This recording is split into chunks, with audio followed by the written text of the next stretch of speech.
Being a Roma fan is a way of life, and it's important for me to go to the stadium. It's like a ritual. It's religious for me. When I go into the Stadio Olimpico, I put my phone in flight mode so I don't have contact with the outside world. As soon as I left the ground that day, I had 50 text messages and tags from famous Facebook pages. That's when I realised I'd been on camera. The atmosphere in the 2015-16 season was up and down. Rudi Garcia had left, Luciano Spalletti joined, and Roma were getting back into the race for Champions League qualification. However, Francesco Totti's contract negotiations were ongoing, and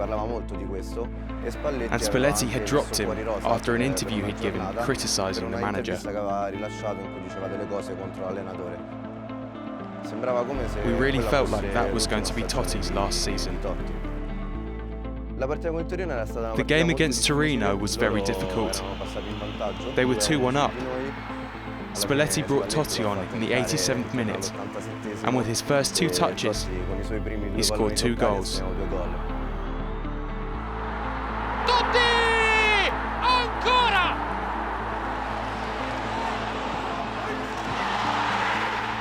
When he scored to make it 3-2, everyone in the crowd was in tears, including me.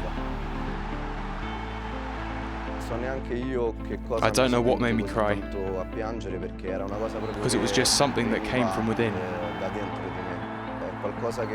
It's difficult to explain it. I can only put it down to the emotions brought about by the loyalty I have for this club.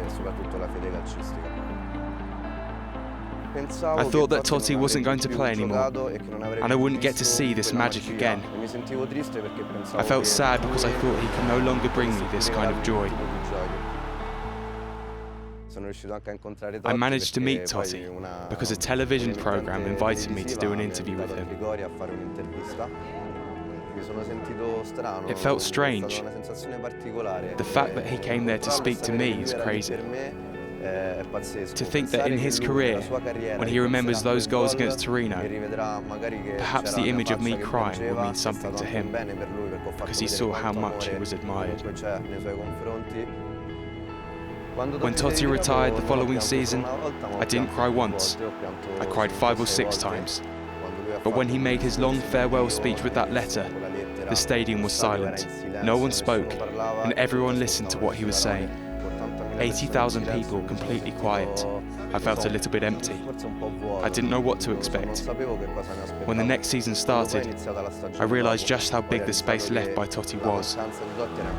There were points in matches where I thought we needed him to come on and change the game. That's when I realised Totti was gone.